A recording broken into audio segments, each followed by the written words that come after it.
Making sure you're going through your checklist.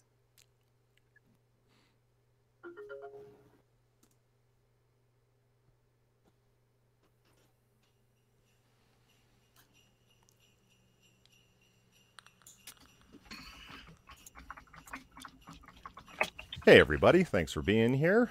I'm Polydub, and this is another one of the Christmas streams for today, December 20, well, not 27th, 17th. Had some great guests come on, and I'm happy they're here. Inquisitor 8.1, how you doing? I'm doing all right. How about you guys? Doing okay. Our special guest of the day, Ranting Monkey. How are you, Monkey? I'm well. How's it going tonight? I'm fevered and medicated. But other than that, doing pretty good. And TheOneTonHammer. What's up, Hammer? Hey, guys. So here we are, getting closer and closer to the Christmas season. When is the actual day? What is it, Monday? The 25th? Not this Monday, but next Monday. Yeah. Yeah. I still haven't Christmas shopped yet. Means Not one once. day to do your Christmas shopping. Yeah, I've never had to go to a gas station on Christmas Eve to get like air fresheners and candies for people as Christmas presents, but it's starting to look like that might happen. I'm really putting it off. Let's say, speaking of, I need to go and go to Undoomed's store because a buddy of mine, just a little kind of thing. He and I were hanging out, and we got to talking about YouTube stuff, like just the kind of stuff that we watch on YouTube. Yeah. I'm all like, I watch Bearing, I watch Sargon, I watch Ranting Monkey, and he's all like, no, I don't watch any of those guys. I just watch Undoomed. I'm all like, holy shit, dude, you're a shitlord. I had no idea. What about you, Hammer? Have you finished up all your Christmas shopping? Are you going away for Christmas? I've never asked you that. No, I'll be here for Christmas. I finished all of my shopping in November, so I'm all set. Oh wow. Yeah, my default for Christmas shopping is liquor. I usually go get people liquor because even if they drink, they can just regift it. So it's like, oh, thanks. Polly got me a bottle of scotch, and it's like, yeah, I know you know somebody that wants scotch.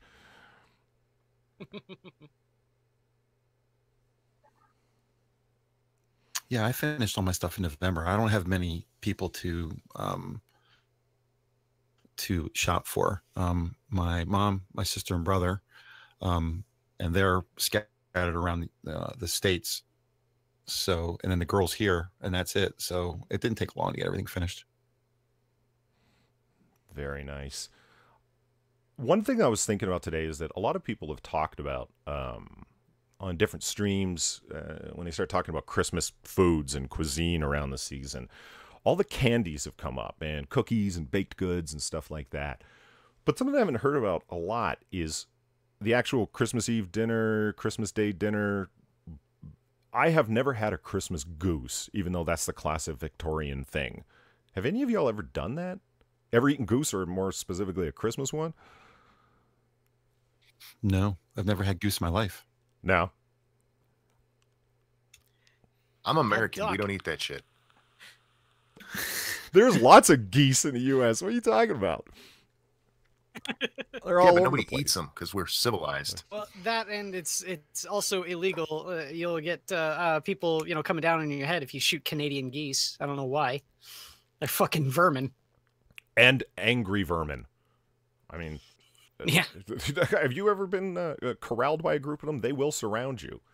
I remember when I was in the National Cemetery in Northern Virginia, and it was, there was a gang of Canadian geese, and I mean by gang, like hundreds of them fuckers. And yeah, they fucking surrounded me, man. I looked like, where am I going to walk? And every direction I looked was nothing but black and white feathers. I was like, and you hear that psst, psst, hissing noise that they make? Yeah, they're frightening.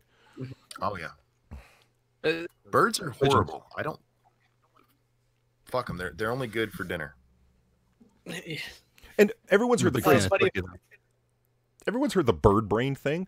No, that's a real thing. Birds are stupid. They're angry and stupid, and that's a terrible combination, man. I had a buddy that he named his car the Bird Killer because it would seem that his car was attractive to all sorts of birds.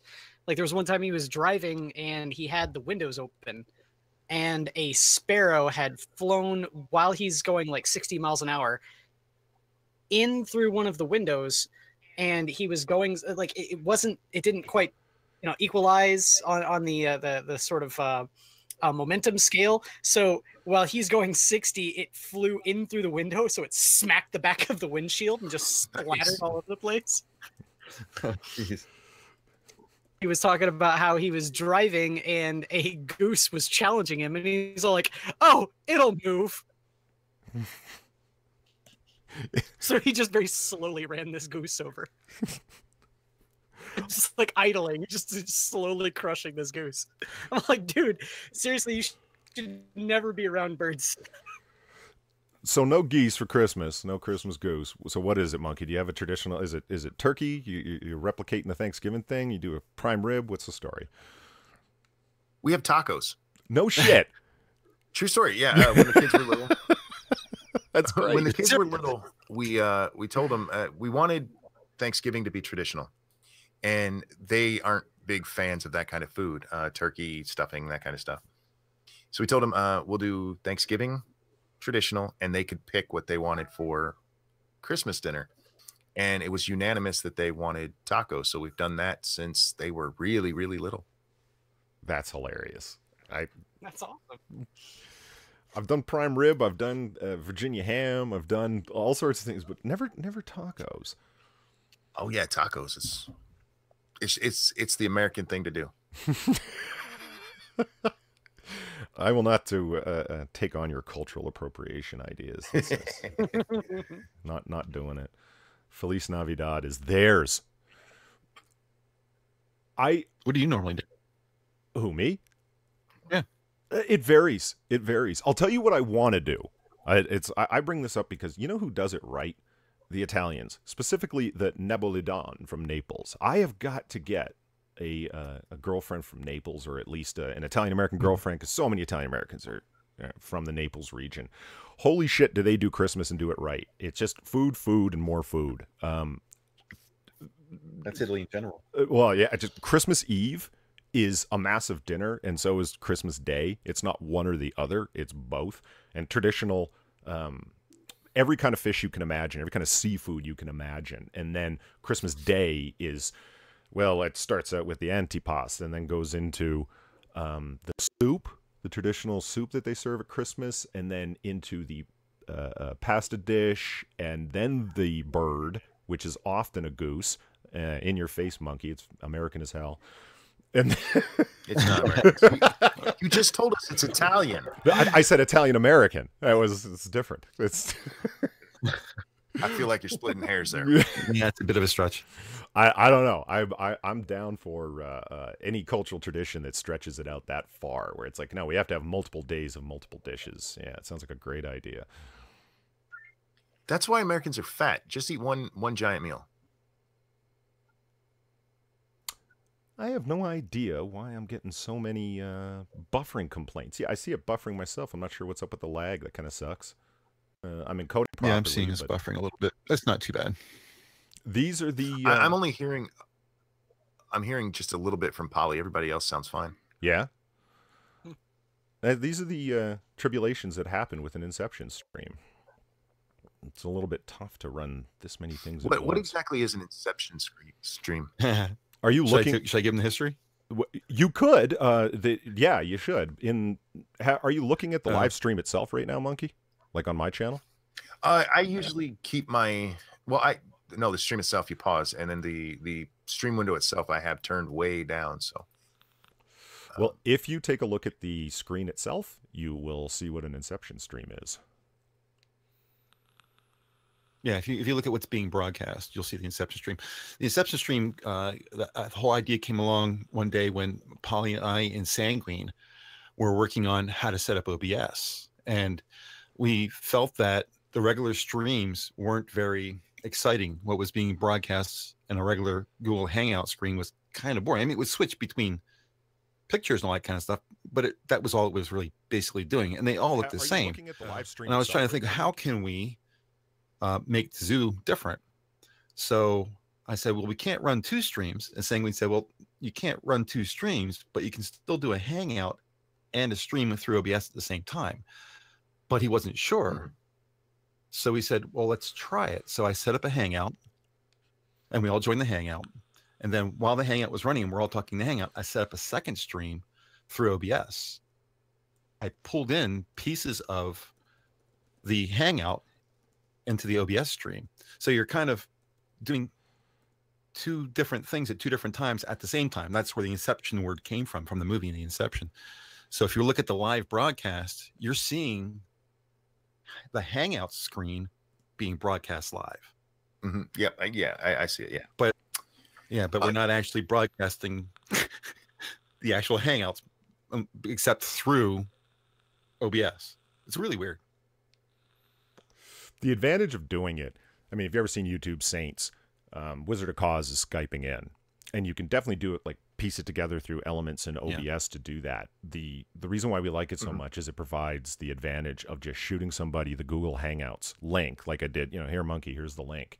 And then everybody can come on, but you can also capture chat, have the animated avatars in the center plus the avatars at the bottom and a custom background all at the same time.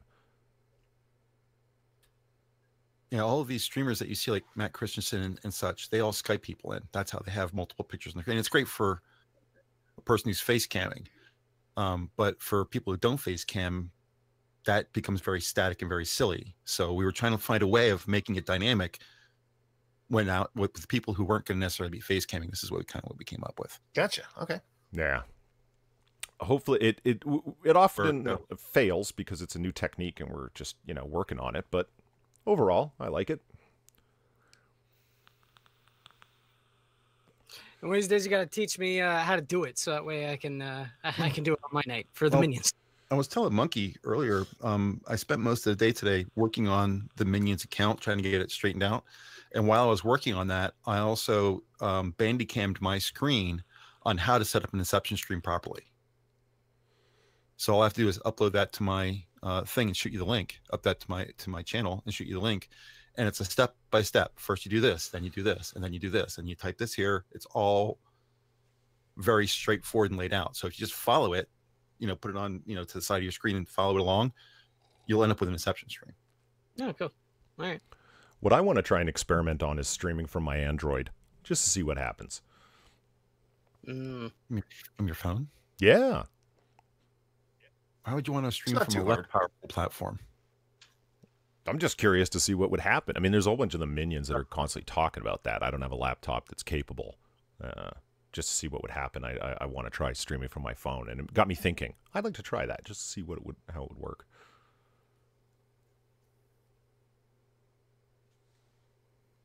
I've never bothered because although I have an iPhone, it's a success. I was like, my PC can do so much more. Unless I'm mobile, unless I'm driving somewhere, I'm doing it over a cell connection. But I can't imagine that would be fast enough. Yeah, I would try it Wi-Fi first, just to see what would happen. Jack Cochran said I should replace the tree with pole dancers. Yeah. Midget pole dancers. Midget pole, right. There you go. Midget pole dancers dressed as elves. This is getting better and better. Female midget pole dancers. Dressed as scantily clad elves. Excellent. We can pull in a video from Pornhub. Oh yeah, we can. Just I've have it run never over. seen Pornhub. What's that? You mean Hanukkah Hub? Hanukkah Hub. Fucking Menorah on there. That's great. Yeah. I actually liked a tweet from Pornhub a little while ago. It was talking about how 3 rich men are fucking the internet, and it was tagged to like Ajit Pai and like all the net neutrality thing. I got an email from Comcast yesterday saying that they were sad to see net neutrality be removed. I was I'm sure they are. Yeah. To see if they're going to screw over Netflix again. Oh, hey, Peter's here. Hey, Pete. I think they'll be very careful with that at the beginning. Did Trump talk to Well, the the whole CDC? point is that they have to be transparent. Yeah, That's the issue. we'll see. They have to tell you that they're screwing you over. Mhm. Yeah, I don't know Yeah, about that- Trump that talking to works. the CDC. I'd have to go look into that. I find the censored words, story banned words, story confusing. One can't read into it because it's split across multiple things. It's like, I don't want you mentioning things specifically in the budget. It doesn't seem like so they're not mentioned. It's one could easily interpret it as something like, I don't want people to know, like the Trump administration doesn't want it publicly released that Donald Trump's administration has a whole bunch of things written into their budget that include diversity, transgenderism, abortion, etc. Is it really about getting rid of those words? Because the funding is still there. And the science-based aspect of it is a total mind bender. Why? Science-based and evidence-based is often used when talking about trans crap. They provided is basically a bone for the right-leaning folks, the anti-SJW crowd, even though they missed the mark because we're the ones who say just leave words the fuck alone, let people say what they want. Oh, I forgot to ask, am I allowed to swear here? Yes, very much so. Yes. I always forget to ask before I start. Yeah, but they missed the mark on this. It's moronic. It's on there. Don't seem to be something I would expect the CDC to say anyway. But yeah, they were trying to suck up to their base and they fucked up. What I want to know is, what is that actually doing? Like, what is the actual consequences of that? Is it the sort of thing where they actually want to not have these words said on TV? It's not that they don't want them said on TV. They don't want them part of the official record. Yeah, it's Oh, part of their okay. their budget recommendations. Is they're submitting reports, various departments submitting reports to put together the 2018 budget. Oh, okay. They're trying to keep budget Real out quick, the budget and not about trans affairs and shit like that. yeah. Jacob asked why I would ask people about swearing, because when I go to somebody else's house, I do, when in Rome. Yeah. So on my channel, you'll hear me say, God bless, this alcohol might have hit me harder than I thought. Let me try that again. Yeah, on my channel, you'll hear me say whatever the fuck I want to, but when I'm on somebody else's channel, I do try to swear if they don't want me to. Well, I'm sure my 37 subscribers will be greatly upset that you violated our policy of no cussing. 42. 40, There's 42 subscribers. Well, check it out. You're moving up. Yeah. It's like a 10% Super boost, chat. man. Super chat's next. Well, what is it? 1,000 subscribers for Super Chat? I'm a little bit off from that, I think. I think so. So I wanted to before. You can make more videos. Yeah. Make some video. Well, fuck you, man. I've got one. I've got multiple streams and one produced video, so don't judge me. I did want to touch on. Human. It's my right to judge. Yeah, I mean, I don't know. It's been a busy Christmas season at work. Leave me alone. I want to talk about this Mark Ruffalo tweet that he sent out, and the best way that I found to do it is via an article from The Root, our old friends at The Root. I love The Root. Who doesn't? It's our source for woke news. The headline of this is, if Mark Ruffalo's God is a Black Woman tweet were a Marvel movie. And I read partially through this article, and it's like, man, just admit it. You wanted to just talk about that tweet, and just, Marvel is popular. Like they headlock this thing into an article, basically. So Ruffalo's tweet is exactly this. Somebody tweeted out, in general, what if we just let black women run everything? To which Mark Ruffalo replied, I'm definitely ready for that. I said a prayer the other day, and when God answered me, she was a black woman. Now, first of all, what, God answered you? What? yeah. You know what? Is Mark Ruffalo our new prophet? You know what? I didn't even stop and think about that part. Isn't that the old saying? People say that when people say they speak to God, they're devoted. When people say that God speaks to them, they're insane. Like it. They're insane. It's fine to have imaginary friends, but when they start talking to you, get worried. So the story goes as follows. God is a black woman. I think that could be fun. Well, it's not like it's unknown. I don't know. Have you guys watched the... maybe he's getting into the Kemet shit. Because that is... have you watched Jim's video? Mr. Mediker's video from February of this year for, what? Black History Month? Did it all about the woke Kemet people with we was Kangs and so on and so forth. Part of their assertion is that the black woman is God. Yeah. So it's like, did Mark Ruffalo get suddenly woke? Maybe. No, it became Black Israelite. Female God, talk to him. Yeah, I think it's pretty obvious what he's referring to is the Roy Moore loss in Alabama, that black women are touted as having pulled the election through, and he prayed that. Don't you think if God was a black female, black females wouldn't have to have weaves? Yeah, you'd think. Or hair extensions, yeah. Yeah. Do God's people wear hair hats? I don't know. Oh, maybe that's what it is. It's kind of like the Jewish yarmulke.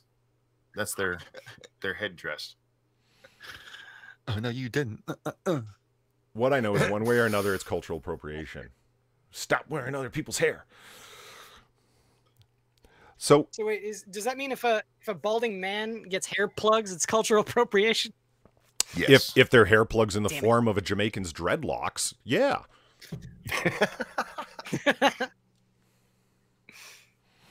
You don't know my style. I'm just imagining what that would look like. Imagine getting some man's dreadlocks sewn to your scalp. That's fucking creepy. Hair plugs in general. Ugh. Yeah. Well, hair plugs have come a long way. Microsurgery, the level that they're on now, is insane. Like, they're literally transplanting one follicle at a time. That's incredible. It also explains why it's so expensive. Just get a hat. Wow. I've never looked into it. I don't know. I have a full head of hair, so I don't have to worry about that shit. Yeah, I've got long... I definitely... I spat in the face of God like a proverbial Icarus. I used to have long metal hair, and then all of a sudden it started falling out. Yeah, and then you guys started... are all youngster. You started talking about atheism, and then, God let you have it. See? That's what happens. Yeah. I had metal hair. Leslie, man, like all the way down. And then you started losing your hair? Wow, that's gotta hurt. Why didn't you do something about it? Why didn't you start taking Propecia or whatever the fuck the drug is called? I'm not gonna go out of my way for that kind of thing. It's my genes. It's gonna happen regardless of whether I take any proactive measures or not. I don't care. I just shaved it all off. I cut off the remainder, donated it to Locks of Love, and then just shaved it. Can I just say there's few things sadder than somebody with long hair and male pattern baldness? With the skullet? Yeah, skullet. Oh my God, it's so bad. Skullet. Skullet. I've never heard of that. I never. That's funny.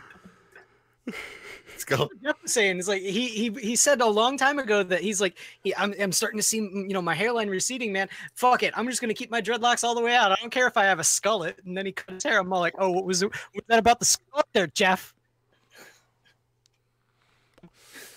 That's intense. I don't know. I guess. No, I love Jeff. Jeff's a cool guy.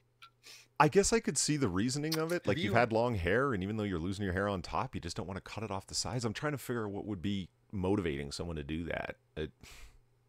Anyways, yeah. You can hide it really well by having a hat or a bandana or something like that. You can just wear that, and then it looks like you've got a full fucking head of hair with the amount that you've got coming out and hanging down your back. Kind of like all the 80s hair metal guys. It's not a coincidence they all have. Yeah. Yeah. Bandanas From on. What's that you kind of cut out there? oh, like Pickles from Metalocalypse. He's got really long hair with a comb over. Gives you lots of material to work with for the comb over. Yeah. All right, so I'm going to pound out this article really quick. It's actually quite short. Regarding Mark Ruffalo asserting the divinity of black women. In America Must Be a Savage Season news, Duck Jones won the Alabama Senate seat with a special election over homophobe alleged pedophile Ron Moore. Whoop whoop. Decency for the win. Been there. You won over somebody who was accused of being a pedophile and who was accused of saying that the world was better before slavery ended. If you can't beat that candidate, so this wasn't a win, it was a default. Come on. Yeah. Sorry. No. See, now you know what scribe feels like. Keep going. No, I actually agree. What I find strange about it is that people are willing to take that as a success. It reminds me of the most recent election in the UK, where Jeremy Corbyn was going around and declaring wins and a success and so on and so forth. It's like, dude, you lost the election. Quit acting like you fucking won. I mean, PR in politics has taken a strange turn where I beat the most maligned person in news that is regularly being accused of pedophilia at the top of every news hour. I beat him. It's like, congratulations, you beat up a blind boy. Like, what are you proud of? You barely beat him. Let's be honest. Right. It was not slide. That's how bad Doug Jones was. Come on. It was readily apparent that, similar to what happened in the election that brought us the circus peanut in chief. The circus peanut in chief. Why? Because he's kind of orange? Yeah. A circus peanut is orange. Oh, like them spongy peanuts. Okay, yeah. That brought us the circus peanut in chief to the presidential seat. Black women did the damn thing and voted with some damn sense. All right. Instead of... I fucking love the pros, the root, never change. Yeah. Never change. Instead of being about how black women voted for their own best interests, since basically nobody else got us, aka what actually happened, the narrative surrounding the super 98% of black women who didn't vote for Roy Moore became about how the ultimate solution was finally found. Black women will save the U.S. Did you just call it the ultimate final solution? No. Yes. Oh, no. Watch out, Jews. Holy fuck. And apparently black women are in charge of this ultimate final solution. All right. I hate the Jews. Remember, Black women or Hitler. You heard it at the root first. Okay. Well, why does everyone hate the Jews? Regardless of what kind of supremacist you are. If you're a white supremacist, if you're a black supremacist, if you're a Nazi, if you're a fucking terrorist, everyone hates the Jews. Why does everyone hate the Jews? Because they're Jews. I got it. Oh, just as a little side note, everybody hates the Jews. Monkey, I got to congratulate you. You got out ahead of that story with the 10 questions an intersectional feminist should ask on the first date. The first time I heard of that was your channel of it, your channel's video of it. And it was mind-blowing. I remember typing in on Discord, I can't fucking believe this thing that Monkey's doing a video on, like halfway through it. And then everybody was talking about it with just reason. I can't believe that question number 3 or 4 was Israel-Palestine. I've said that a whole bunch of times on Discord. Yes. It still blows my mind. You're going to ask somebody on the first date, do you stand for divesting and protesting Israel because of Palestine? Like, are you fucking kidding me? First date question. Do you hate the kikes? Come on, be honest. Like in the channel, I immediately go, unsolicited opinions on Israel. Yeah.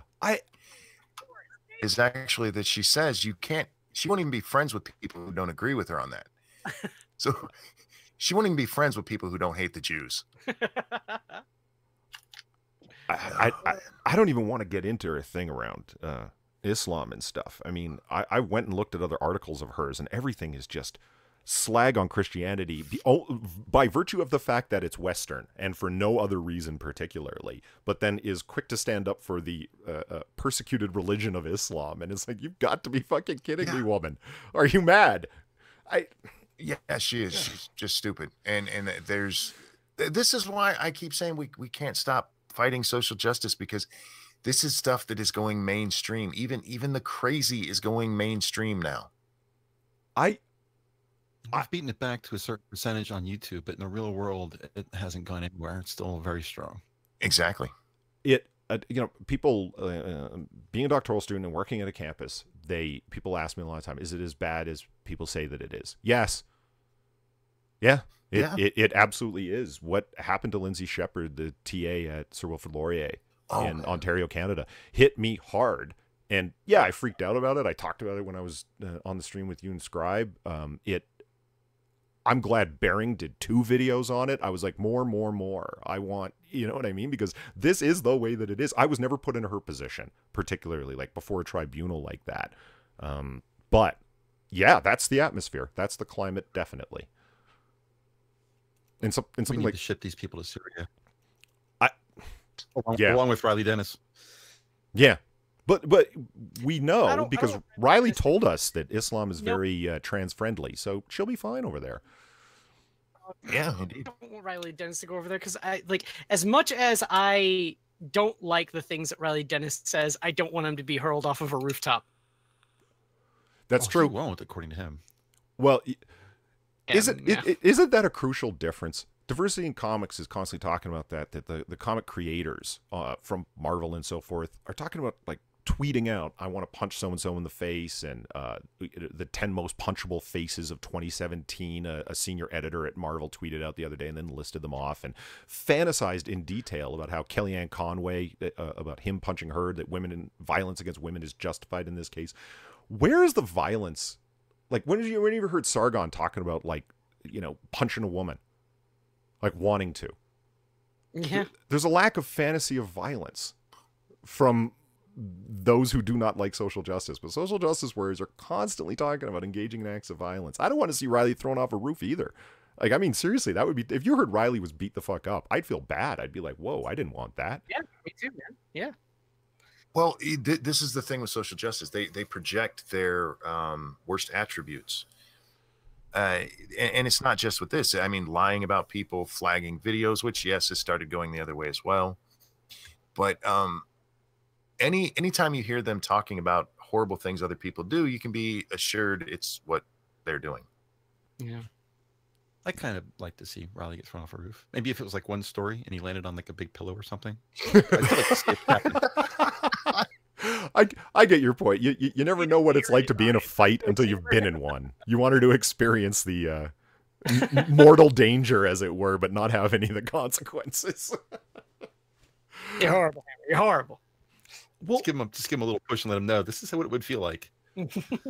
People on, like Sargon, I know I just mentioned him, but like a year ago, he was talking about what is it with the alliance, one-way alliance between feminism and Islam. It makes zero sense. This is by definition, patriarchal culture and religion, like a literal patriarchal culture, subjugating women, and has been doing so for a long time, and sees no reason not to do so. And this is the religious organization that you choose to back up by virtue of what? They're not Western?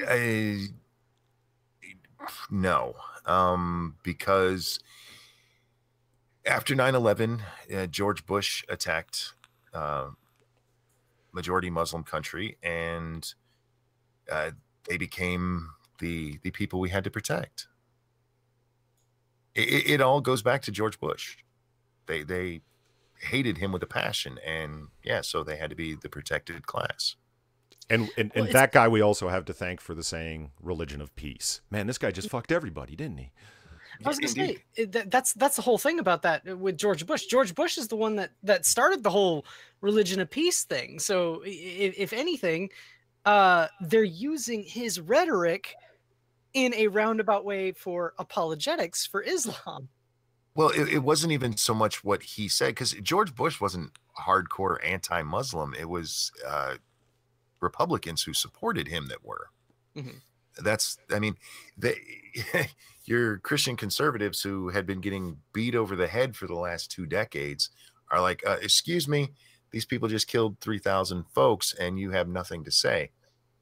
And yeah, that's where the culture war with Islam started. And yeah, they just haven't let it go yet because they keep believing that it actually is a religion of peace. Yeah. I just don't get the idea of, I mean, there's ignoring facts to fit with a given worldview. Yeah, I totally understand that. But to the point of, you know, repeatedly arguing hashtag not all Muslims. Yeah, clearly it's not all Muslims. But one sees nothing wrong with repeatedly pointing out the Westboro Baptist Church. All 40 of them. Oh, yeah. Their congregation of 40 fucking people. And think how far above their weight class they're punching in terms of notoriety. I object to that whole not all Muslims thing. It should be it shouldn't be not all Muslims. It should be hashtag most Muslims. Yeah. Because the ones who aren't actually terrorists are ones who are helping the terrorists. They're not terrorists themselves, but they won't call it out. Yeah. They won't report it. They won't stop it. They'll just let it go. Yeah. You know, they know what's going on, Or they're not doing anything to stop it. They're like that lady that Milo talked to. Did you guys see the video where he talked to that Muslim lady down in Australia? She had no idea what she was talking about. He made her look like a huge fool. It was laughable. No, It was so funny. Yeah. Too. Oh, you should watch it. Yeah, she's a Muslim woman, and she doesn't even know the 5 pillars of Islam.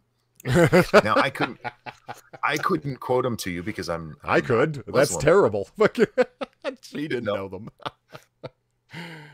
You're a practitioner and you don't know them. Yeah, that's kind of bad. Like I know that people constantly bring up, it's like, oh, I'm an atheist and I know the Bible better than most Christians. It's like, well, we're talking about like a core element of like the 5 pillars of Islam dictates what a Muslim lifestyle looks like, and you don't know those. just describe what you do. What do you mean? Actually, Milo gets the audience involved and the audience laughs. This time he laughed directly in her face. It was gold. He did. It was funny. Really? I've got to go watch that video. I haven't seen it. Is it on Milo's channel? Yeah. Okay, cool. Yeah. Oh, yeah, of course. It's on Milo's channel and probably a couple hundred other people too. Yeah, it's a great video. And I to be honest, I think that's what Islam needs, because these days most Christians aren't, they don't follow the Bible. And I'm not being mean here, guys. It's just fact. I've read it and you don't. But Christianity had that what's the word I'm looking for here? Reformation. Yes, thank you, Reformation. And there's just never been one in Islam, and right now we're kind of having a cultural one within the Islamic community, because like this woman knew nothing of the religion she supposedly is a part of, and she's obviously a Western woman. She's wearing a dress that would never be allowed anywhere in the Middle East. Head's not covered. So maybe we're having a cultural reformation, which it desperately fucking needs. Mm-hmm. But as it stands now, yeah, Islam's not a religion of peace. And until there's a reformation, it's not. It's a religion of pieces. Yes. Real quick, Scott McInnes asked a little while ago, have I ever been in a bar fight? I've been in fights outside of bars, but never inside the bar. I don't know if that answers your question, but there it is. You don't want to get in fights inside of bars. That's when the bouncers get involved quickly. You know, Fight outside the bar. They're not paid to break up fights that happen outside.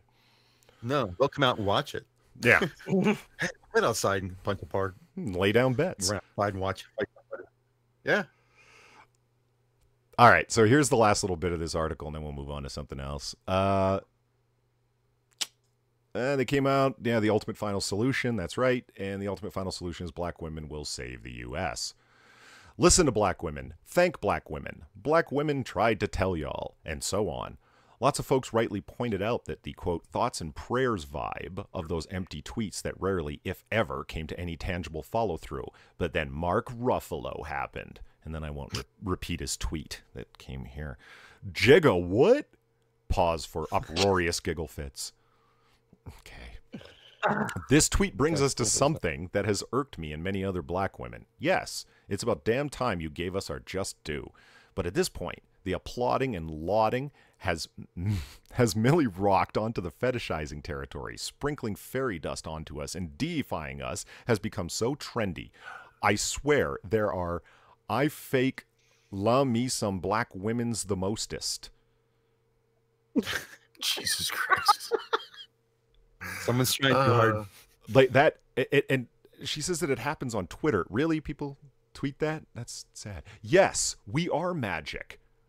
But can y'all magically chill with the magical black girl unicorn to God porn category and hit us up when you're ready to do the real work? Thanks. Which brings me back to Ruffalo. Go over that sentence one more time. What kind of porn? Yes, we are magic, but can y'all magically chill on the, quote, magical black girl unicorn to God porn category? Unicorn to God? And God is GAWD. Like I said, Monkey, get off of change- Pornhub. It's not a real thing. She's kidding. Never change your pros. I did never change. Which gets me back to Ruffalo. So, check it. I'm a screenwriter. I can't believe you actually put it in your article. So, check it, period. I'm a screenwriter. You are? Really? If you are, you'd know that so check it, period, isn't a complete sentence. You should have followed that with an end dash or a colon. But anyway, I'm a screenwriter. I'm playing Scribe tonight. Holy shit, I'm grammar checking people. Fuck. I do this. It sort of makes sense. She's writing dialogue, like really, really bad dialogue. Oh, I stopped the sentence too early. So, check it. I'm a screenwriter. I do this screenwriterly thing. Oh, for fuck's sake. Naturally, Ruffalo's dream made me wonder, what if Overlord Disney decided to hit up their play cousin Marvel and make a blockbuster movie about it? It's pitch time. Come along and ride on this fantastic voyage. Bruce Banner, Ruffalo, kneels in prayer, having just performed a guided meditation so he doesn't become angry during REM. Moreover, as he's praying to God and wishing for world peace, a full stock of gluten-free air chips at Whole Foods and that new titanium toothpick from Sharper Image, he remembers that one time someone called him racist on Twitter. What the fuck? I didn't mess that up. That's actually what it says, word for word. Did you guys even follow that? No. I haven't followed a goddamn thing you just said. I do now want to. She just goes on to a pitch. Tag like Mark Ruffalo. Yeah, did you read this, Ruffalo? This is what you bring out of people. I want to tweet this article at him and ask him why he's so racist.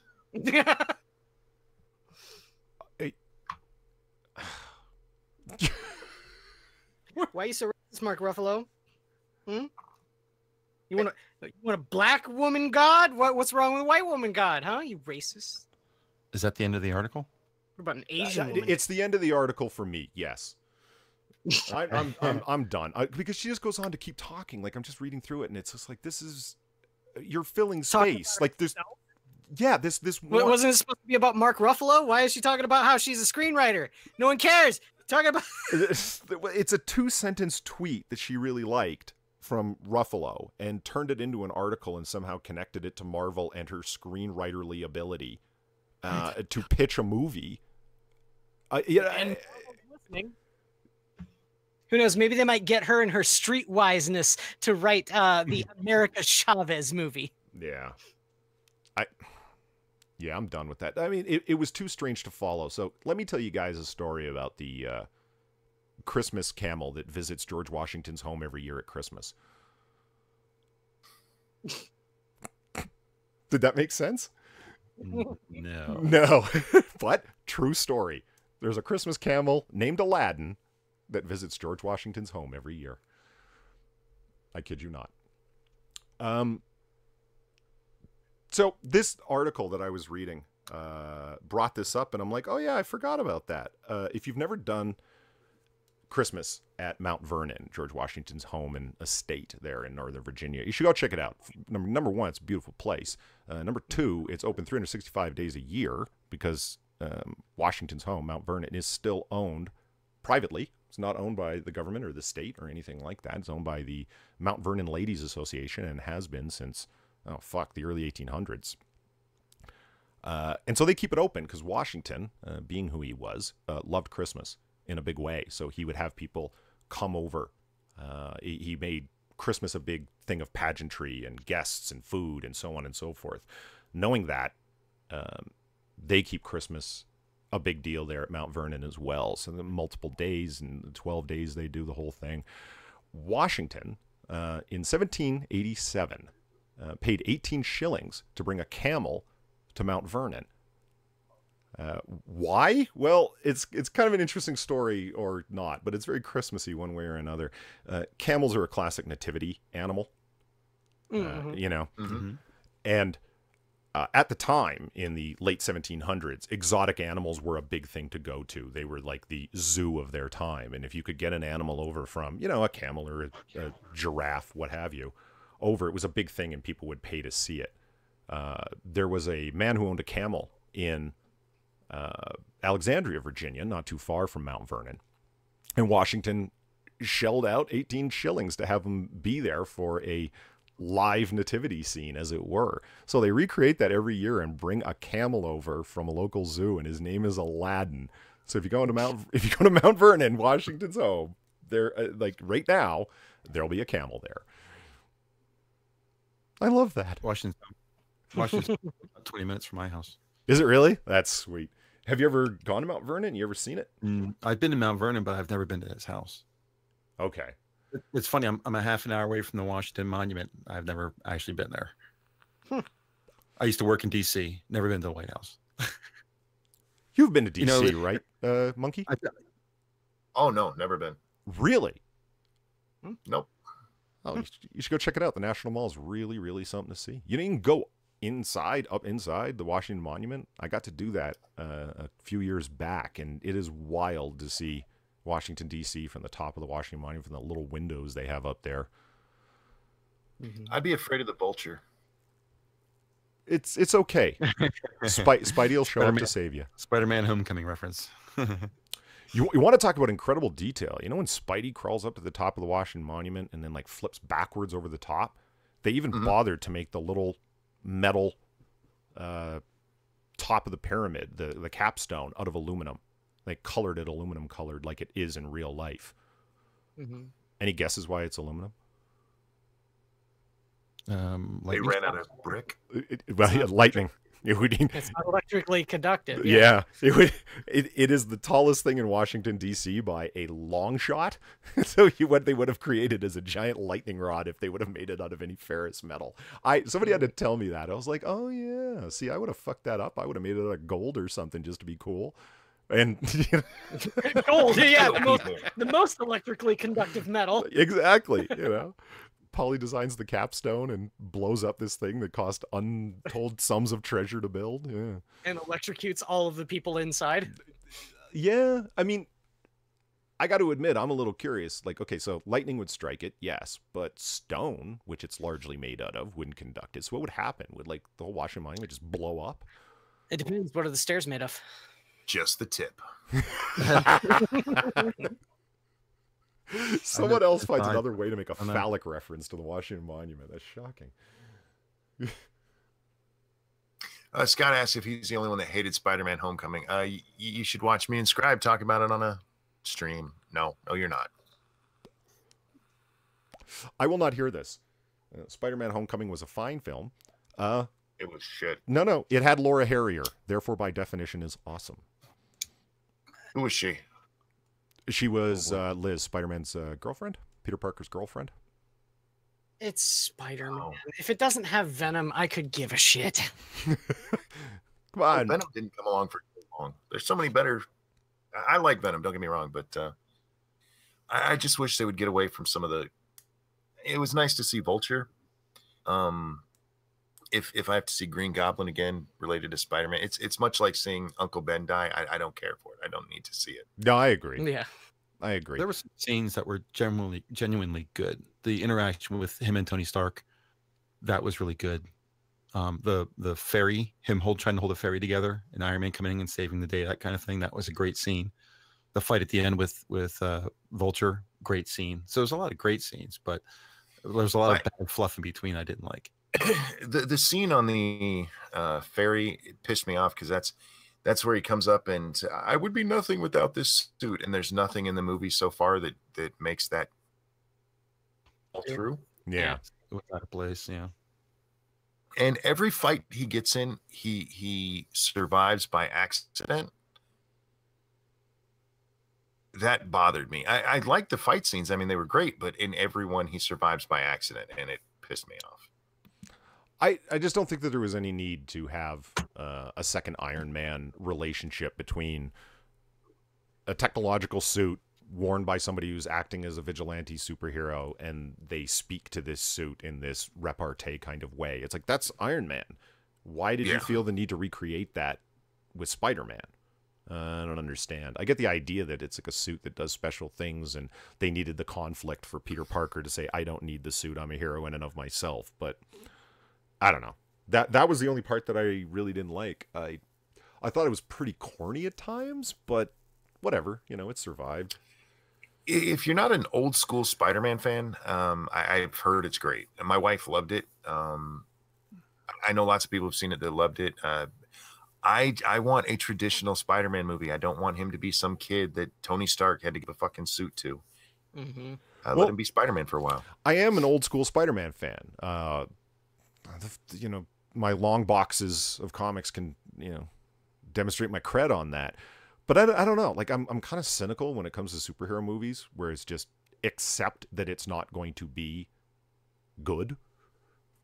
that's why I walked away saying Justice League was awesome, because the bar was set so low for those DC movies that anything that was acceptable was pretty damn good. You know, after Man of Steel and BVS and so forth. Yeah, I shouldn't watch Spider-Man movies. I'm a lot more forgiving of, like, I like the original Fantastic Four movie, and most people that I know don't. I do. I even like Silver as well. Which one? Silver Surfer. I like that one too. Oh, so did I. I loved it. I haven't seen the other one, the Fan-Four-tastic. Yeah, the Fan-Four-stick. Yeah. When you said the original one, I thought you were talking about the Jessica Alba one. Yeah, the Jessica Alba one. I thought you were talking about the Corman one, the one that was never officially released. Oh, no. That one's good to just watch the clips from that I've seen. No, I actually like that because I'm not a huge Fantastic Four fan. I don't like what they did with Reed Richards because he should be a far more assertive character. I agree. Yeah. But he became that in the second movie. Yeah, to a point. I'm the quarterback, and you'll do what I said. And Alba walks up to him and says, "I'm so hot for you right now." Yeah. How would you say that to me? I'm more forgiving of other franchises because Spider-Man is the one I grew up on. It's the one I love, and yeah, they're never going to make a movie that's going to satisfy me. They're just not. Yeah. And that doesn't adjust your expectations, if you know what I mean? No, I'm set in my ways, motherfucker. All right. Hold your high standards. It's a recipe for disappointment. Hey, of all of the comic book characters, it's one that I have a high standard for. I let everybody else off the hook. So, and that's Spider-Man. That's the high standard. Yes. Well, for me, so far, the best appearance of Spider-Man was in Civil War. He was just a little part. He did this little thing, and that was it. And it was just a nice teaser, nice little taste. Yeah. But it didn't get into him too much. It stayed with the story, and that worked really well. And they did Spider-Man right. Mm-hmm. He was sarcastic and making jokes and just having fun while he's fighting. Which is what Spidey does. For me, a major element of it, like, even if you divert partially from the canon or so on and so forth, just tell me a good story. Just have a consistent vision, which is why I hold on to my favorite Marvel movie is Captain America, the First Avenger. It's got a very clear protagonist. It's got a very clear arc for the character. You root for him. He kind of gets the girl, but doesn't. It's got this tragic end to it, but then, rises up again where, he finds himself away. Like, it's got it all. And of course I love the World War II, 1940s nostalgic feel of the whole film.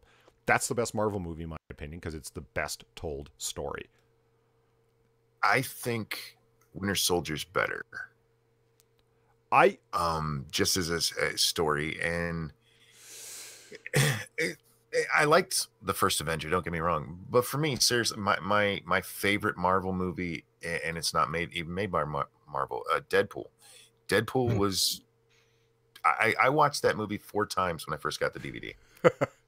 It's a great movie. Well, you know what? Back to back. I think I can go out on this and say for Winter Soldier is the better movie, but my favorite one. I mean, those don't necessarily need to be the same thing. True.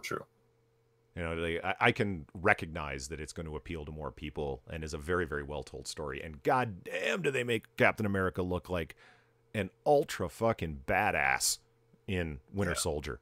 They do a great job of making him seem why everybody would get behind him because he's the virtuous guy and can back it up in a very, very big way. Well, I just think they did it so much better of a job of the super soldier serum, what it did to him, because it made him a badass. And I don't think you really get that as much in the original Captain America, except when he goes and saves his friend. Bucky. You see it. Yeah, Bucky. You see it there. And then in the Avengers, I mean, he almost seemed like the weak link in the first one.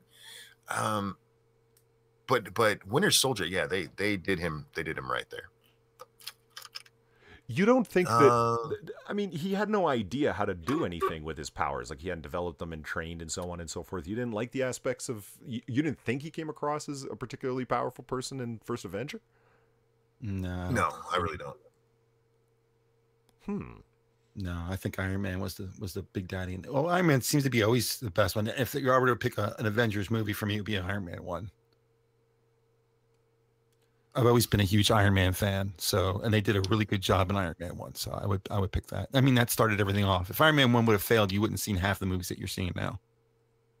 I think it's so weird because Spider-Man in this universe is kind of a minor character at the moment, and Iron Man is the big dog. Yeah.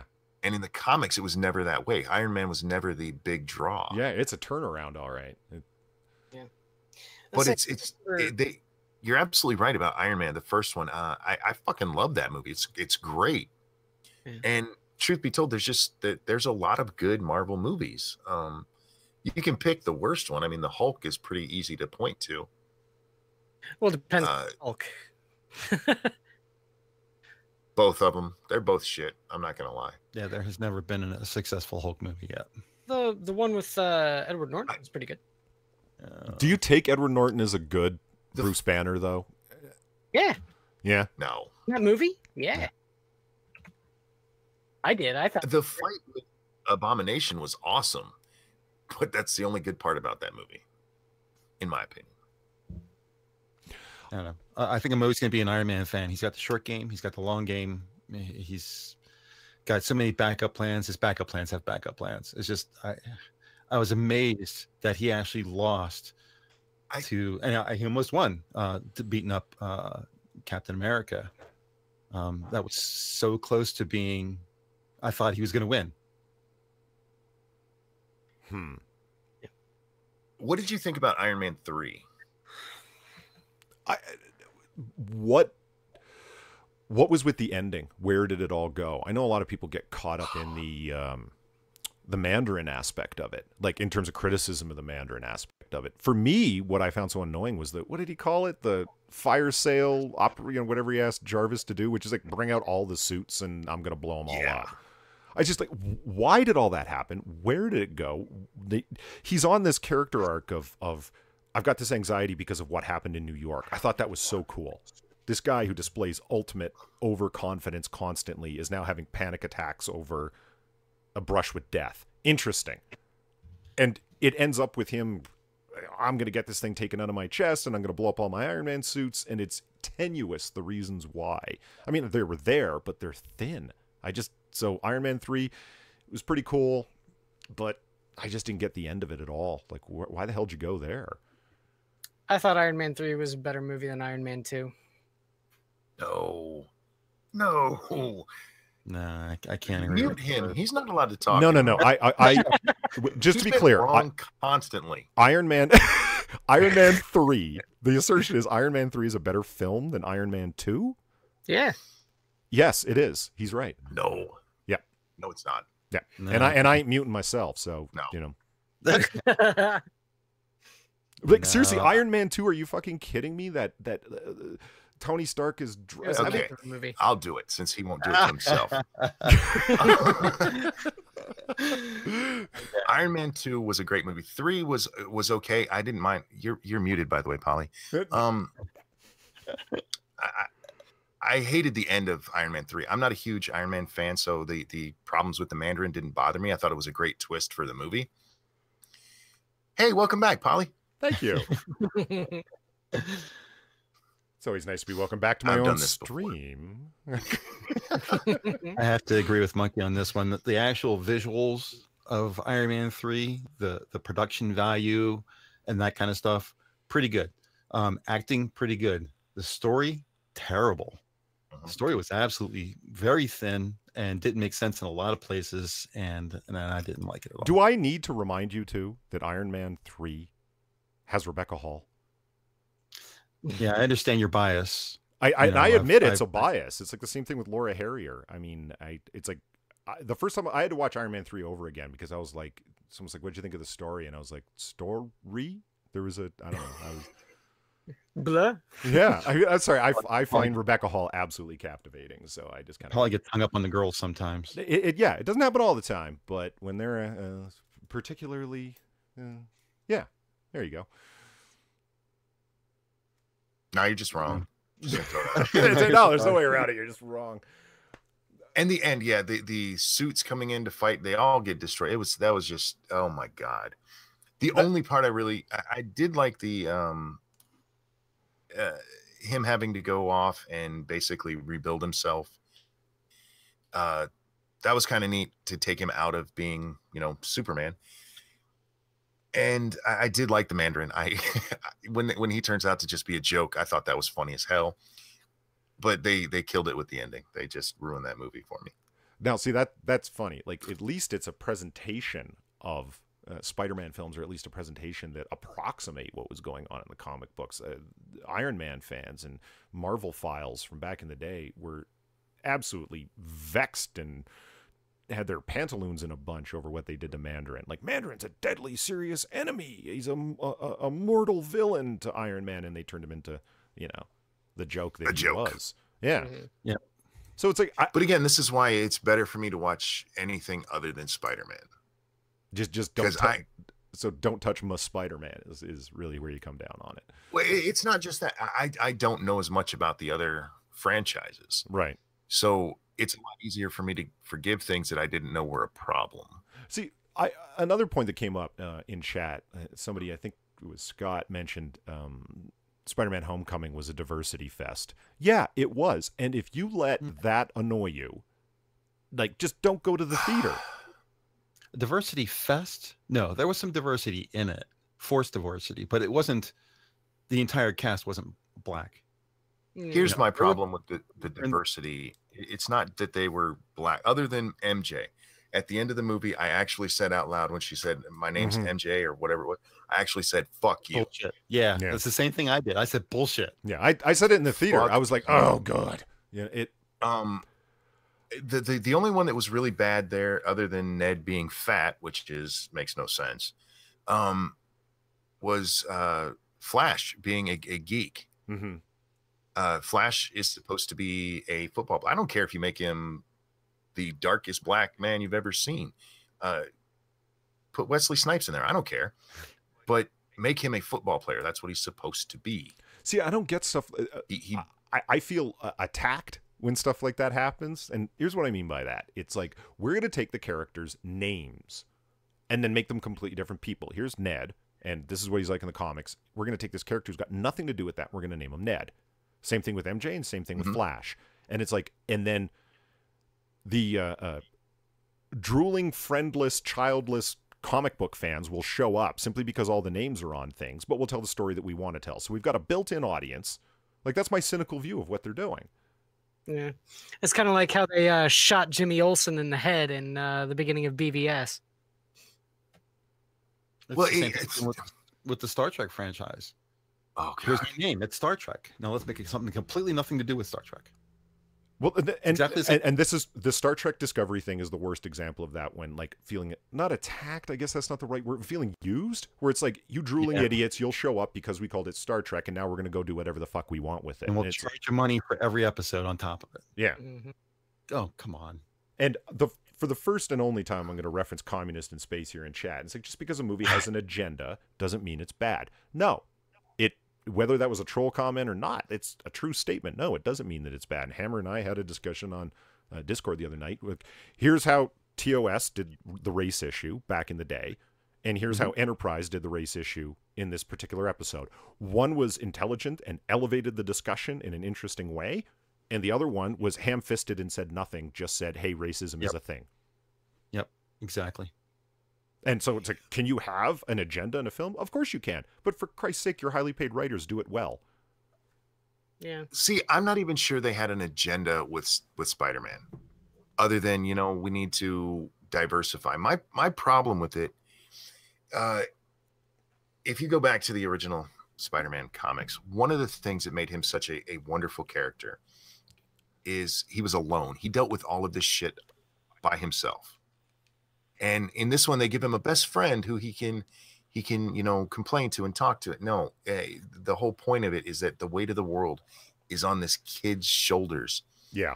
And not only figuratively, literally, he has to go out and fight, you know, super villains and come home to, you know, Aunt May being worried about him because he might have missed dinner. Yeah. It's true. I mean, no, it gets like, I mean, he's trying to, if you take away Batman's anger at all criminals for what happened to him as a child, it undermines the character. If you remove key elements of Spider-Man's situation, it makes the character far less interesting. It's because he has this endless need to feels the endless weight of responsibility to go out there and do something, even though he's seen as being a villain and a vigilante. He can't not do it because he has the ability to do it. That's the essential thing of his character. If you take that away, then it's fucked. Is it writers and directors that are doing this?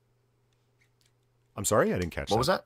Is this the writers and directors who are trying to put their own spin on it that are doing things like this? Or well, studio? with Spider-Man, I mean, if you watch any of the animated stuff, Little Butt loves Spider-Man. We have watched the Ultimate Spider-Man repeatedly. Oh, really? In that universe, he does have this diverse group of friends, and it's something that they did to make it more relatable for a cartoon. But one of the things that Deadpool got so right is that they kept him true to himself. And I just think Spider-Man would be so much better if they did that. If they did just one, not Tobey Maguire whining like a bitch the whole time, because that's a little too much. What about the early '90s Spider-Man cartoon that was on Fox? It was fine. It wasn't bad. It was along the lines. I liked it enough. What was that? Yeah, so you robot a little bit there, Polly. Oh, I liked it fine. I didn't think it was the greatest thing ever, but I thought it was a fine presentation of the characters. It was, you know, it was a decent enough production. You know, as a Spider-Man fan, you know, I think that would be a better representation of what Spider-Man was than how he is now, especially in something like the Ultimate Spider-Man. I think as far as Spider-Man, and even with Civil War, Scribe has talked about this, and I think he's absolutely right. They were forced into how they had to use him, and they made bad decisions with that. Tony Stark could have went and met up with a Spider-Man who wasn't a kid who needed a special suit. He could have met up with an actual guy who's been fighting crime and being Spider-Man for years and said, hey, this is going on. Would you help us? It would have been fine. The fans would have been like, yeah, that makes sense. Because that happens in comic books all the time. There's team-ups. They just tried to force it too much, and they made a huge mistake in doing so, because they basically, we have a new origin story and there's no reason for it. I think when people say like diversity, they're using that as a blanket term for like a social justice agenda, and there clearly was a social justice aspect to the film. Was it its overall intent? No, I wouldn't say so. But you've got the emo woke MJ in there. I mean, what was the point in it's like, do you want to go up in the Washington Monument? I'm not going up in anything that was built by slave labor. I mean, tell me that there isn't like an agenda here. And it's like, I'm sure that's not true. And they actually managed to make that scene like a little bit funny, but it's you're still trying to smuggle a message. Don't pretend you're not. Even the characters in the movie kind of rolled their eyes. Yeah. Yeah. I know I rolled my eyes in Wonder Woman, and I actually really liked that film. I liked Wonder Woman. Yeah. Yeah, with the whole what happened to your people, his people. I'm like, oh, go fuck yourself. Yeah.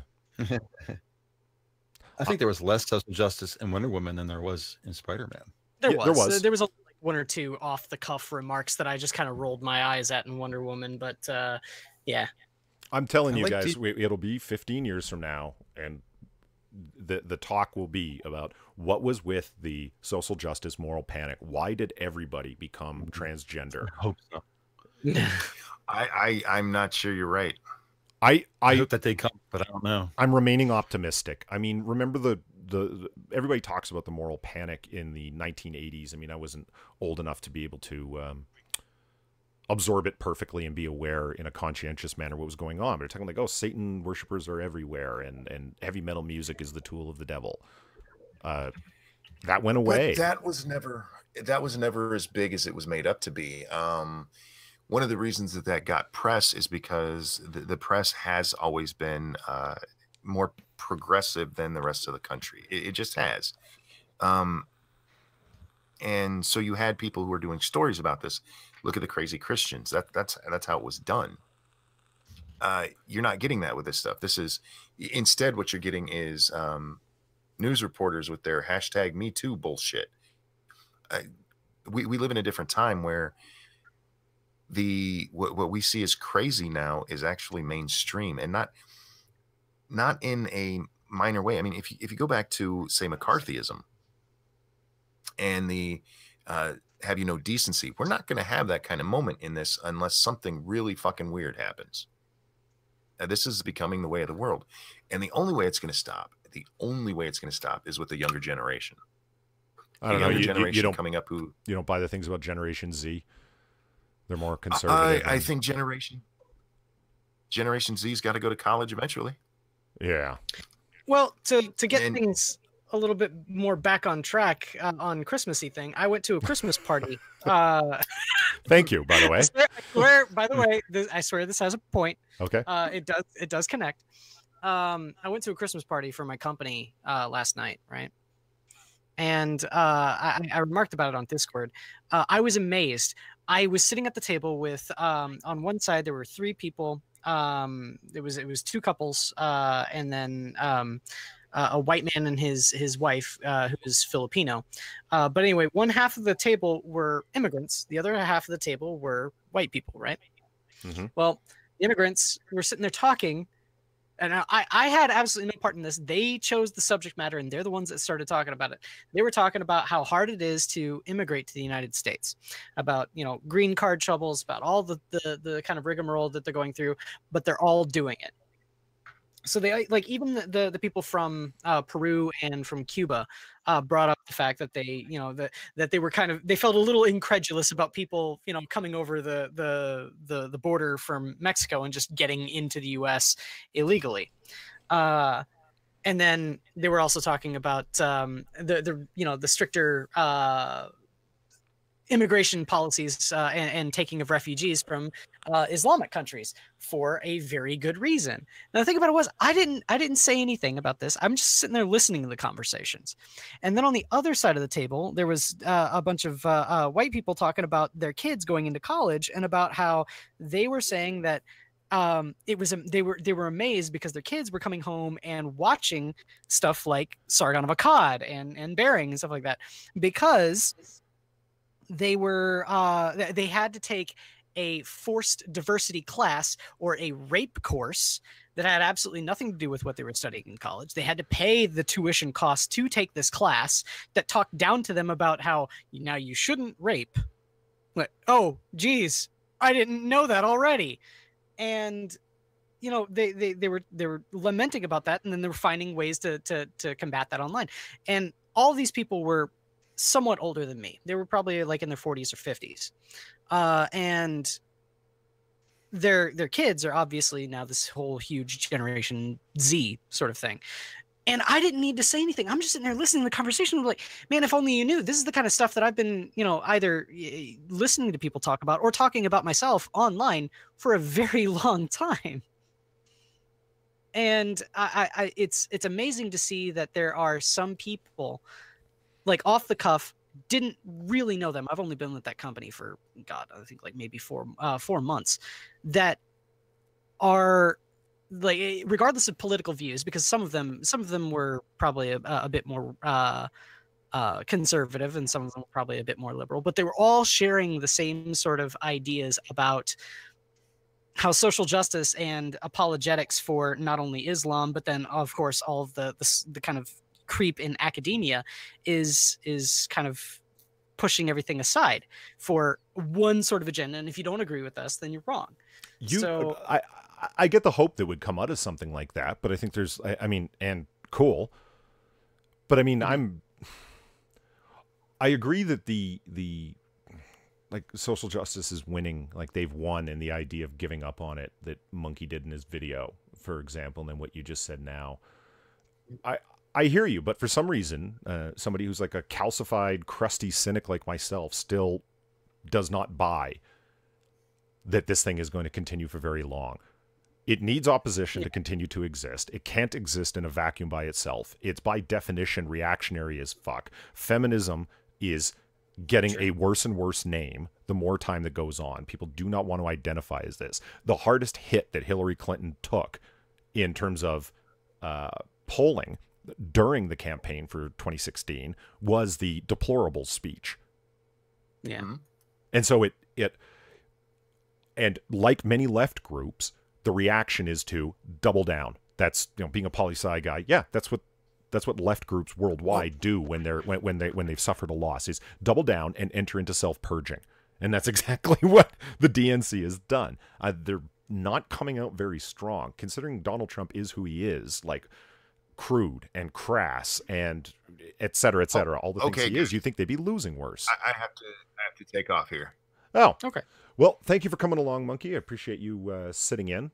Sorry about all the buffering that was going on and various dropped frames and stuff, but appreciate you dropping by anyway. And I think we'll talk here for a little bit, but not too much longer, and then we'll wrap the whole thing up. But thanks for sitting in, Monkey. I appreciate it. Yeah. Yep. I'll talk to you guys later. All right. Take care, Monkey. Merry Have a good Christmas. one, Monkey. So it's just the rest of us. Hammer, where do you fall in on this? You haven't had your opinion in this yet. No, I've been kind of tuned out because I've been getting Twitter messages about the Kilroy event. Right. You guys know about the Kilroy event, the free speech event? Yeah. Irate Prostate just sent me a tweet. Do you know who James Alsop is? Who? James Alsop. No. He was supposed to speak at Kilroy. Okay. But when they came out with the NDA and that whole process Base Mama did, he dropped out of Kilroy. Lauren Southern dropped out. Bate Alaska dropped out. And who's the other girl? Faith Goldie? Faith. So why Faith and Lauren Southern? Because they didn't want to sign the NDA. And the fact that they were given the NDA in the first place was a harbinger for them. They're like, oh, wait a minute. This group thinks it's okay to do an NDA. We're just out. Yeah. So these 4 people are out. And then, What were they? He didn't sign it either, but then they told him that he didn't need to sign one. right. Well, eventually it came out that I guess Dave Cullen had a word with Base Mama and said, no, we're not doing this. I guess he put his foot down. I don't know. They're supposed to be collaborators in getting this put together.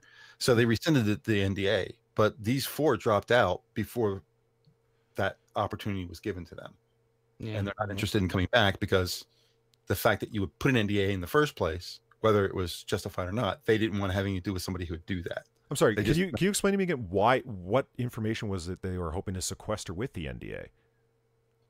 You weren't allowed to speak publicly about the topics that you were going to speak at at the Kilroy event for a period of 3 years. What? Why? I don't Yeah. understand. Like, what's Right. the That's what motivation everyone to said. that? That's exactly what everyone said. What? Why? Yeah. That's exactly right. They also had a non-compete and a clause about how you can't film at Kilroy because it would be property of Kilroy. Yeah, no, Yeah. it sounded to me like when Sargon was it was also Tim Pool. Tim Pool also pulled out. When Sargon had a video talking with Tim Pool about it, it sounded to me like someone who was being overly cautious and didn't know the legalese involved. They got bad advice from a lawyer and said, yeah, let's do that, without knowing the full extent of the consequences. That's what it sounded like to me. Well, Dave did a video saying that he basically threw Base Mom under the table or under the truck, whatever, saying it was all her, not me. And James Alsop video goes directly after Base Mama. Yeah.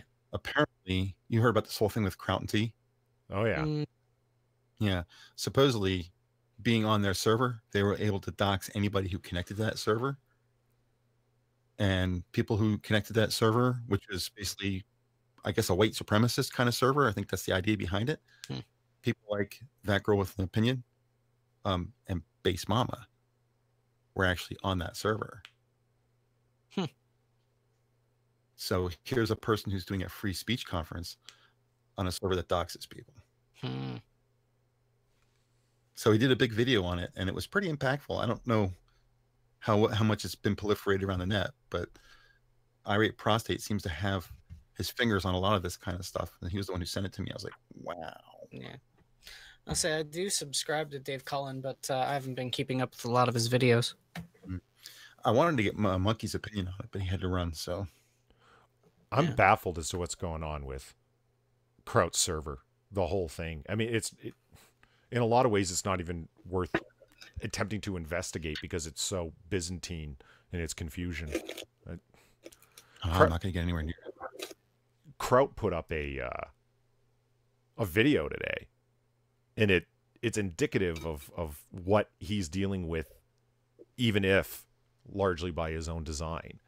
What is it? Like, it had like 2,300 dislikes and 200 likes. And it wasn't even like, it was somebody else's video. And once again, beating that RK theory, blah, blah, blah, blah, blah, race realism crap. Just wild. I don't even understand the whole fucking, like, what Kraut is attempting to do. Fucking hell. Well, a video came out on my feed. TheOneTonHammer feed. Let me sign into it here.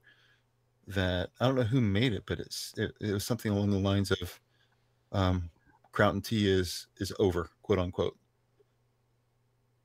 I'm not sure. I'm looking through my YouTube trying to figure out where it was and who sent it to me. I only caught it for a second before we got on the air. I don't remember who it was by, but someone specifically was like, "This is the end of Kraut." That is the idea. Like, Kraut's really cornered himself and isolated himself from people that were supportive of him in a big way. Like, the guy's become pariah leper #1, you know? And Scott McKinnon says this, Kraut created... For doing what, though? Kraut created a private server and had Liz and Zeph in there to help dox people. And that's the thing. It was set up as a doxing server. It's like, I'm not even getting the idea. Like, how would it dox people? The idea is that they're in there to cull and glean personal information from people who are saying white nationalist things and then release all that information. That's the doxing? Yeah, the video. I found the video. Irate sent me the link. It's by somebody called YouTube Sins, I guess. And it's why Crown T is finished. How one man lost it all. Leaked audio. I haven't played it yet, but there you go. It seems kind of weird because, you know, I thought that a lot of what Kraut was doing, especially after everything that happened with Rage After Storm, was debating and debunking a lot of the pseudoscience and race realism of the alt-right. Right. I thought that's essentially what he was doing, and that almost all the blowback he was getting was from these people that were clinging to it like a life raft. That was the impression that I got. But then the whole, like, Crowd is a doxer, he's doxed other people, Rage After Storm, et cetera, et cetera. It's, I don't know. Apparently, this leaked audio and these screenshots show him saying, "Yeah, let's dox this person."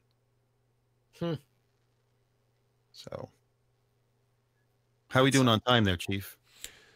We are at the 90-minute mark, so I think we should go ahead and wrap her up. Well, don't you want to ask the Christmas questions? Try to keep it at least somewhat on point. Christmas questions. Oh, well, yeah, let's go from white nationalism and doxing over to Christmas questions. I'm dreaming of a white nationalist Christmas. Oh man, did you see the reaction to that Bering's video?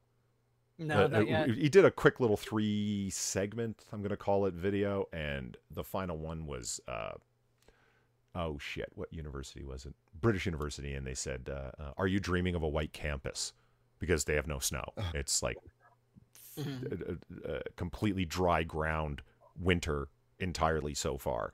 And the reaction was exactly what you would expect it to be. How could they send out something so unfeeling and unthinking? And this is clearly intended as a dog whistle towards white nationalists, et cetera, et cetera. I put a tweet out, I guess it was 3 or 4 days ago, that said, "Is singing I'm Dreaming of a White Christmas racist?" And nobody said anything to me. I was kind of like, maybe it is. I should keep my mouth shut. Yeah. I'll tell you what, we'll split the difference, because I have Christmas questions, and I'll be doing at least one more Christmas stream before Christmas comes along. So if chat has a couple of quick questions, we'll wait out the 25-second delay. And if they don't, we'll just wrap her up. How about that? Yeah. Besides, I need to absolutely go get some more cold meds. My fever's coming back. It's time for some more acetaminophen. Cloudy-headed this whole stream. I'm sorry to hear that, bud. Honestly, I know I was pretty sick like that a couple of weeks ago, so. It's my dad's fault. Went over to his house, and oh man, he was sick as a dog, and now I've got it. Thanks. But I'm happy it finally did snow where I live at. It was much like London or whatever in the UK where they were. I got to step away. I'll be right back. Okay. It was unsnowed, and it didn't, that layer, that 2 inches of snow that fell, really, it brought the Christmas feeling in, which was good. They were talking on the, what was it, second last Monkey stream or something like that I was listening in on, most liked and disliked Christmas movies and Christmas songs. Now, we've already talked, Inquisitor, you and I, about the Christmas songs at length. Yeah. Yeah. I know your most disliked Christmas song. And I'll give you credit, because everybody goes to I guess classics that are overplayed too much. Yeah. Where, you went for the Mariah Carey, and I ended up going for Little Saint Nick by the Beach Boys. That's my most hated Christmas song. And we both fell victim to the same thing. Work made us hate it. Where it just played on a playlist over and over and over again, and it just, ugh. Peter has a sharp question. Why is it still called X-Men? It should be called X-Persons. Yeah. That's clever as fuck. Yeah. I've never stopped to think about that before. Well done, Peter. If Marvel was serious about its diversity. Well, you'd think that they would have done it X-Freaks, right? Yeah. You think they would have done it alternatively and just went with one of the other X variation titles. I mean, there's X Factor, Excalibur, etc. You think they just would have dropped the X-Men entirely and went with some variation of X. Oh, we're just calling it, X-Force Ultimates or something, just to get away from it.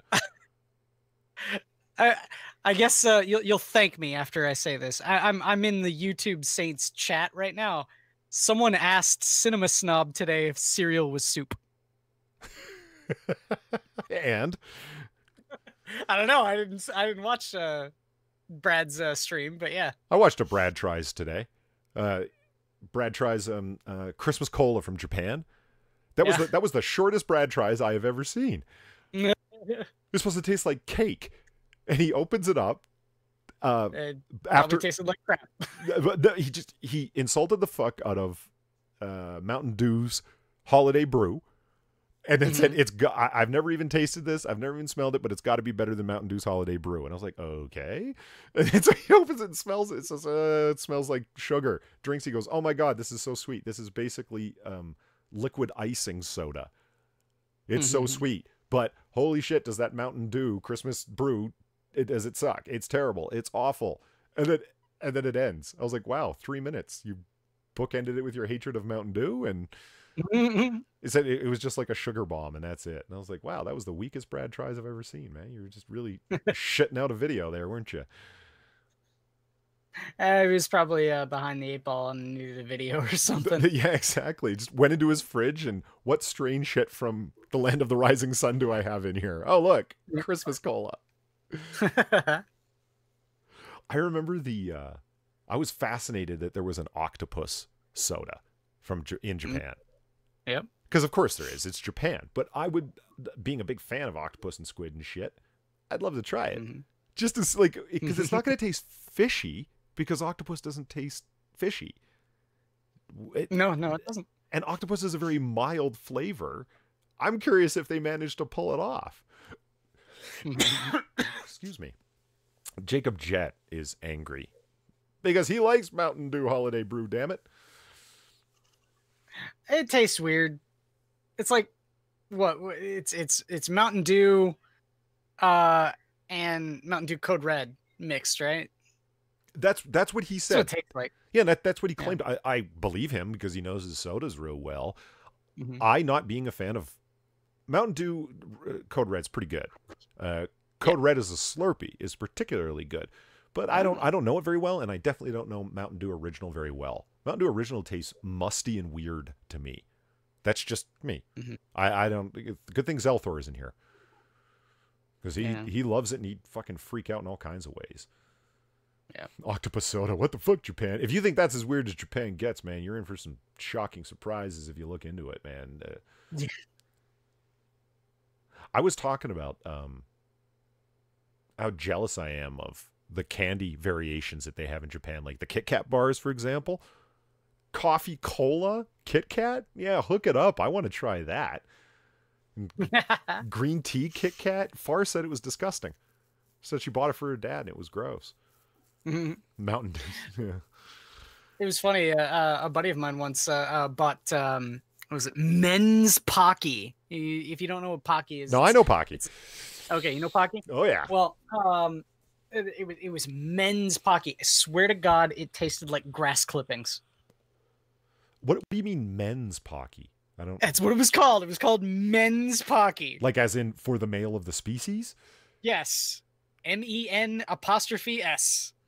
Oh, possessive. For those who identify as male, I guess we should say. Yes. Yeah. And I swear to God, it tastes like grass clippings. Because I remember men I mow snatched lawns? the box away. I guess. I'm trying to figure it out. I don't know.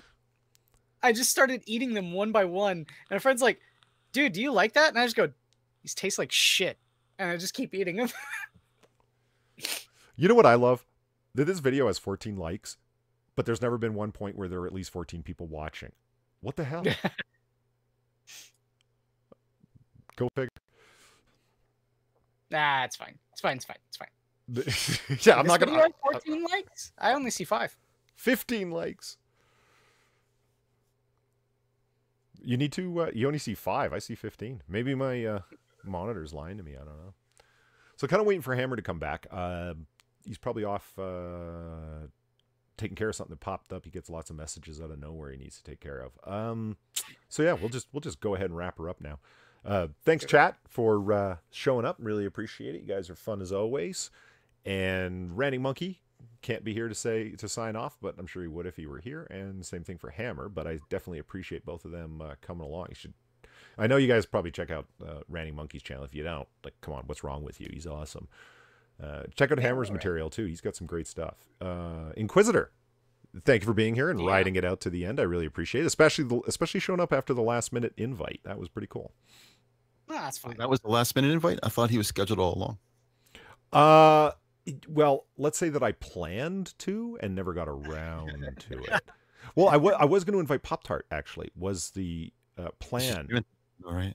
I'm sorry. She streams tonight, though, right? That's right. Yeah. And I had totally forgotten about that, so I dropped the ball on that. But she said she was fine doing it, but needed all kinds of extra time to set up her stream because she's doing the whole fucking with the trolls thing on Minions tonight, Right. like trolls rather. And I was like, oh shit, well, I don't need to stretch your time like that. No, go take care of that. I will find someone else. And then got around to doing. Look forward to watching that. Yeah, yeah. Sorry, I didn't mean to screw up the outro. No, not at all. I mean, that's a good point. Everyone listening should definitely check out the Minions stream because it's, well, 1, it's awesome. 2, Poppy's awesome. And 3, I want to see her fuck up her trolls. And I was from everything I heard, they're not gonna get them on, but they're not going to show. We'll see. Well, they're intellectual cowards anyway. No, not that they're not. It's that they weren't gonna invite him. I don't know. Oh, okay. We'll see. I don't know. In listening to it, what I find amazing and frustrating at the same time, Poppy was running it down to me last night, what was going on there. And I knew part of it, and she was like sort of filling in the blanks for me. That you've got Gemini saying things like he'll pop into streams and say, oh, okay, so I know who this person is, and you, and you. I have no idea who you are. Who the fuck are you people? And it's like, I'm like, and that's how this guy rolls, like consistently. Like he's a big deal, and yeah, there's a certain amount of stupidity though, because if you're somebody who's really concerned about being doxxed, why aren't you on a VPN? Yeah, definitely. Sorry, but you're stupid. What's his concern around being doxxed? I don't understand. That's part of it as well. Well, I think it's about the whole, having an avatar instead of I gotcha. Okay. In any case, yeah, we'll go over there and see what's happening, and I'll ask you guys later for the nitty gritty details of it. So, Hammer, you can say goodbye now. Thank you for coming on. I appreciate it. Sorry, I had to jump out there for a second, but Yeah, no had a worries. good time. All right. Yeah. So, And don't forget to check out the Lords of the Night stream as well on every night except for Sunday nights, 9 o'clock Eastern. yeah, which is exactly why Monkey was available to come on tonight, which was pretty awesome of him.